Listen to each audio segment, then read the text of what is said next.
India's exports have risen substantially in 2021-22. Can you please elaborate? Indian exports touched a figure of around 400 billion US dollars.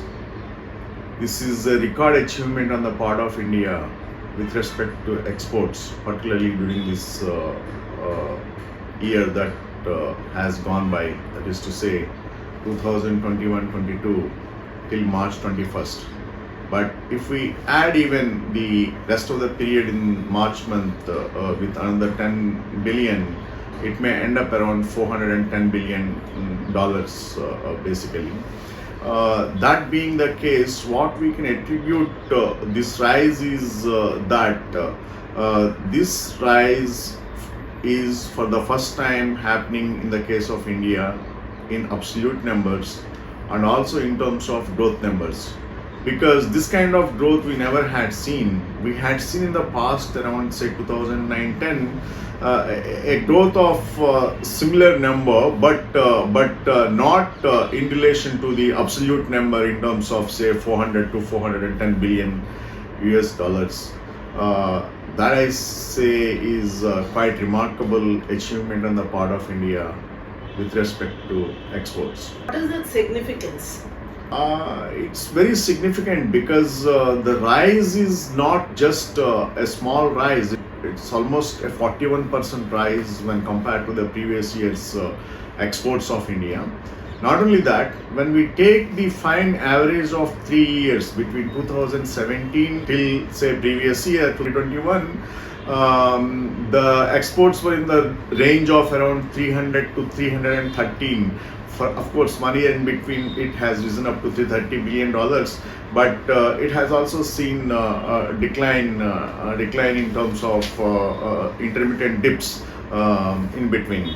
That being the case, the range was always below 330 and 300.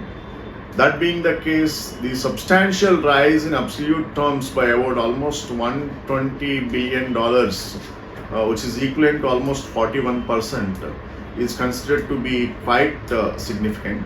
That apart, this time the value realization on the part of Indian exports is also quite high. So that also has culminated in terms of the realizations, and the realizations went up and are also reflected in absolute numbers.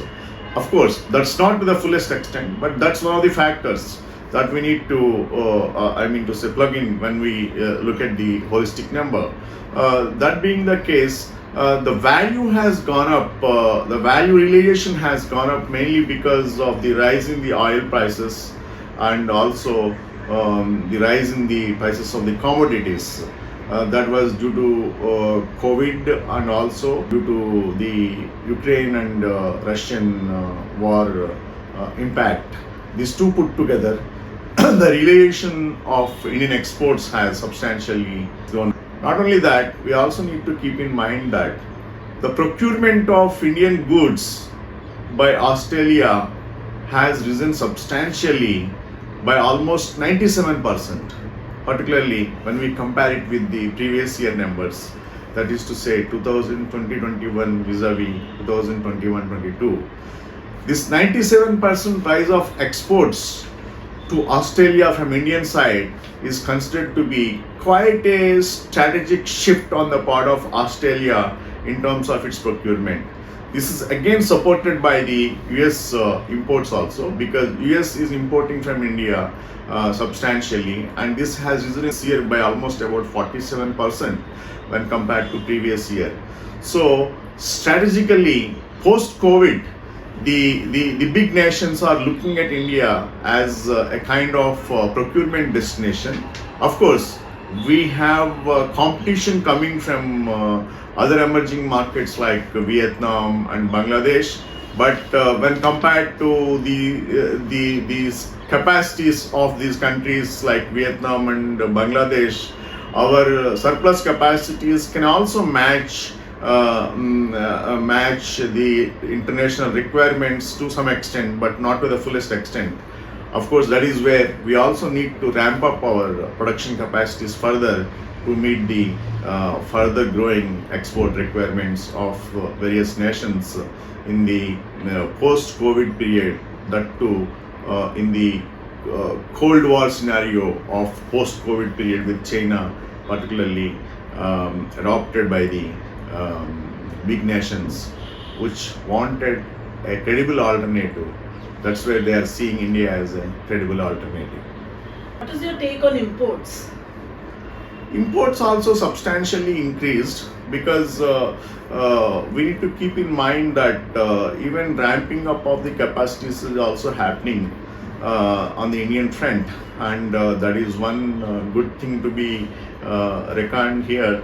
And traditionally, India is always what you call a net importing country when compared to exports. Even during this year also, we have almost 200 billion increase in terms of imports when compared to the previous year, and that is leading to a trade deficit of around $180 billion. So this trade deficit this year, whatever we are having, is also high because of high imports on the part of India. That we need to keep it in mind. Going forward, the trade and current account deficit may increase. Not only that, worldwide there is going to be a monetary tightening. That monetary tightening is going to have its impact on the part of the foreign currency fluctuations that may lead to FIIs and FPIs taking out their exposures from the emerging markets because they may feel that their countries of origin may give better yields when compared to emerging markets in the given scenario of forming of dollar.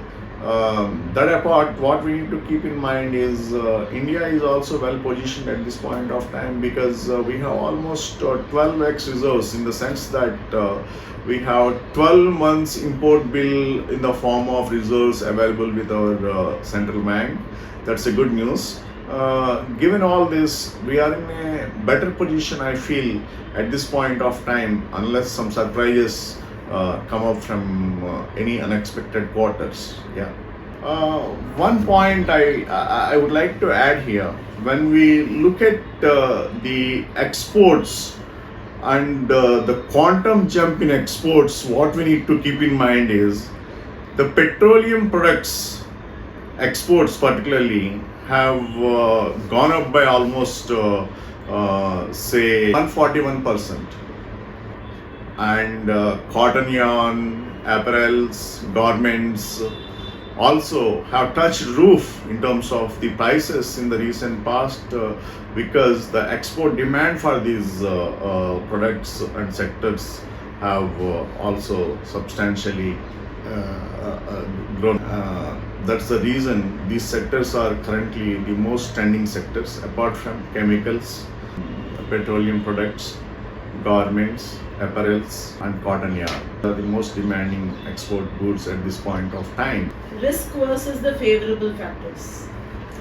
Risk versus favorable factors, what we need to keep in mind is in the midst of Ukraine versus Russia, most of the nations are looking for the procurement of wheat and maize from the Indian side.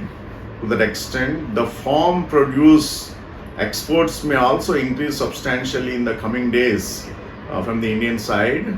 That apart, the existing export trend may prevail further. That's a plus point.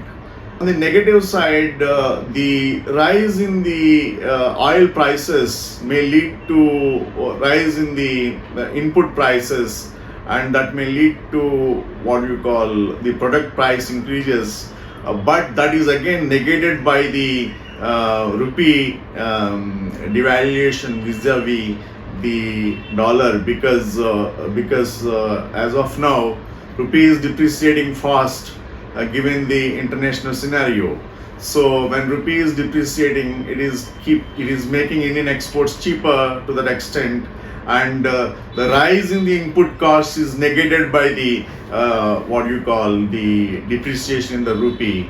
That's what is working favorably in the case of India.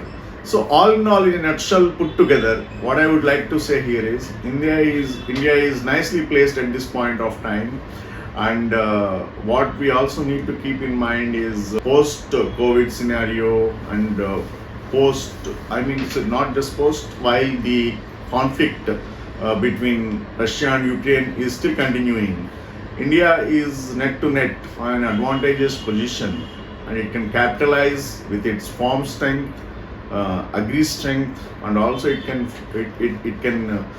bank on its manufacturing capacities to cater to the needs of the world countries by meeting their requirements at competitive prices. Thank you for having me here.